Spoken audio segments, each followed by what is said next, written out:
गरजे हैं। जल्द ही दिल्ली की ओर कूच करेंगे युवा। बेनीवाल ने शहीद स्मारक पर चल रहे धरने को लेकर संबोधित किया और दोषियों के खिलाफ सख्त कार्रवाई की मांग भी की है। कार्रवाई नहीं होने पर दिल्ली कूच करने की चेतावनी दी है। बीजेपी कांग्रेस दोनों युवाओं के साथ छल कर रही है। उपचुनाव में कांग्रेस की जमानत जब्त होना जन विरोध का संकेत है।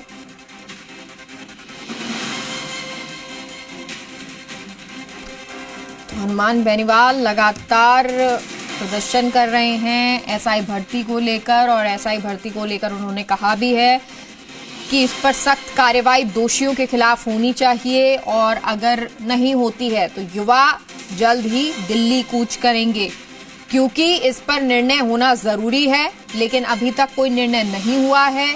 जो युवा हैं उनके साथ गलत हो रहा है, और इसी को लेकर बेनीवाल ने शहीद स्मारक पर चल रहे धरने पर संबोधित करते हुए ये बोला कि दोषियों के खिलाफ सख्त कार्रवाई होनी चाहिए, और अगर कार्रवाई नहीं हुई तो दिल्ली भी वो जा सकते हैं, यानी युवा जो है वो कूच करेंगे।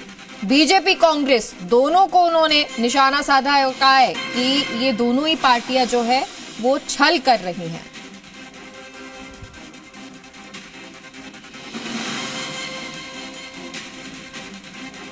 एसआई भर्ती पर रद्द होगी या नहीं होगी, न्याय युवाओं के साथ होगा या नहीं होगा, इसको लेकर सवाल हनुमान बेनीवाल पूछ रहे हैं।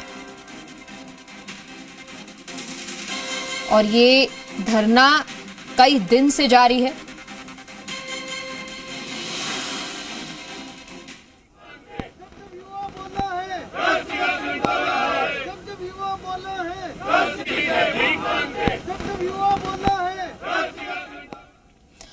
और हमारे साथ हनुमान बेनीवाल खुद सांसद फोन लाइन पर जुड़ गए हैं।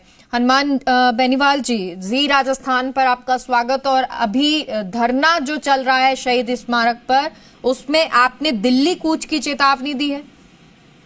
हाँ बिल्कुल सर, धन्यवाद। आज धरना स्थल मैंने बोला था, और लगातार हमारा राज्य जयपुर के अंदर हमने आक्रोश रैली की। नौजवानों ने 1.25 लाख नौजवान आए थे प्रदेश के, और उस दिन सरकार ने हमें ये प्रॉमिस किया था कि इसका हल निकालेंगे हम, और लंबी तारीख कोर्ट के अंदर 1 जुलाई पड़ गई, और नौजवान इस मामले को लेकर बहुत ज्यादा विचलित है राजस्थान का। कल हमने 12-1 बजे बैठक रखी प्रमुख लोगों की, और इसमें तय होगा कि इस धरने को, इस आंदोलन को क्या स्वरूप दिया जाए, क्या रूप दिया जाए। हम प्रधानमंत्री से मिलने का भी प्रयास करें, टाइम मांगे करें, और राष्ट्रपति से, गवर्नर से हम लोग मिले थे। मैंने कहा कि आवश्यकता पड़ी तो इस मामले को लेकर दिल्ली कूच करेंगे।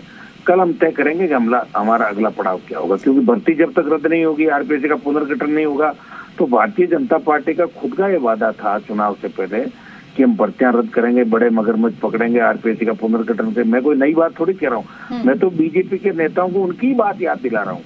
इनके ही नेता ये सड़कों पहले बैठे थे, जो आज मंत्रिमंडल के अंदर बैठे हैं जाके, तो ये लोग भूल गए। मैं थोड़ी भूला हूँ, मैं तो लड़ ही रहा हूँ राजस्थान को बचाने के लिए, और मुझे लड़ना ही है।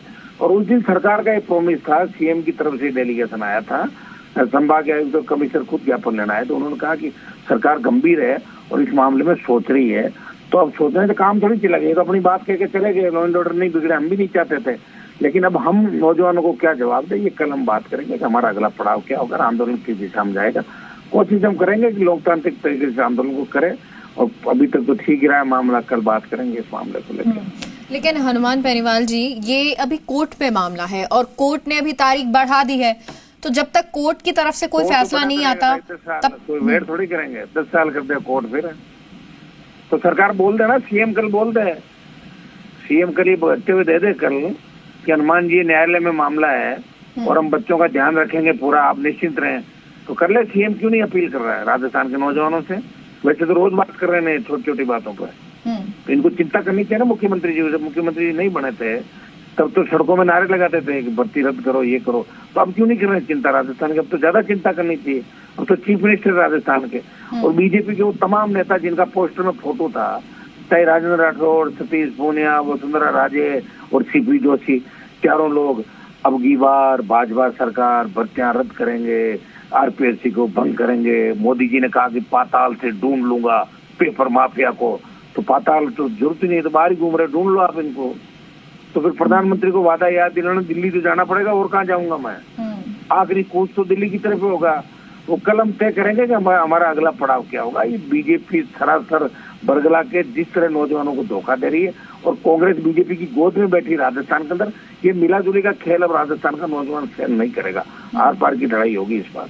बेनीवाल जी, जो तस्वीर अब से कुछ दिन पहले राजस्थान जयपुर में नजर आई थी और युवा बहुत नजर आया था, क्या दिल्ली में भी वो नजर आ सकता है अगर आप कूच करते हैं तो? 100%, उससे ज्यादा युवा तो टूट पड़ेगा। युवा तो हरियाणा, यूपी, दिल्ली, जब भी किसान आंदोलन के समय भी आपको पता है बॉर्डर जब मैंने जाम किया था, और युवा तो इस देश का नौजवान परेशान है साहब। खाली भाषणों से, बातों से इनसे राजी नहीं है। नौजवान बेरोजगार है, देश के अंदर किसान तकलीफ के अंदर है।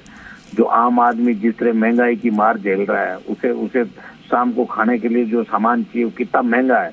तो देश के अंदर कुछ लोग हो सकता है धनाढ्य हो गए होंगे, लेकिन आज भी देश किन हालातों से गुजरे तो आम आदमी जानता, आम आदमी का नौजवान अपनी पीड़ा समझता है।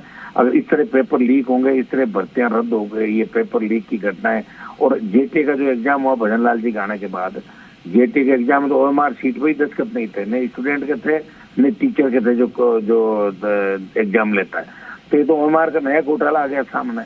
कोई बोलने को तैयार नहीं साहब। जिंदा मक्खी निकल रही राजस्थान के अंदर बीजेपी के नेता। इनको पता कांग्रेस तो मरी पड़ी है, कोई ज्यादा बोलेगा तो महेश जोशी की तरह आके अंदर बंद कर देंगे। तो कांग्रेस के पीछे पीछे घूम रहे हैं कि साहब हमें बचाओ बचाओ। तभी तो कांग्रेस की 4 सीट में जमान जब्त हुई।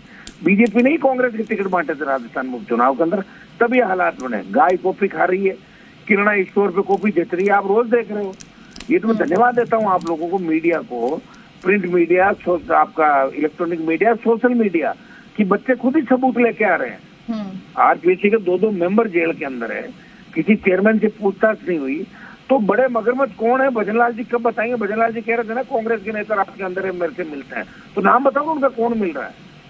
तो राजस्थान की जनता जानना चाहती है। ये मजाक तो नहीं हुई राजस्थान के अंदर कि एक बार आप एक बार ये इसी तरह लूटते रहो राजस्थान को।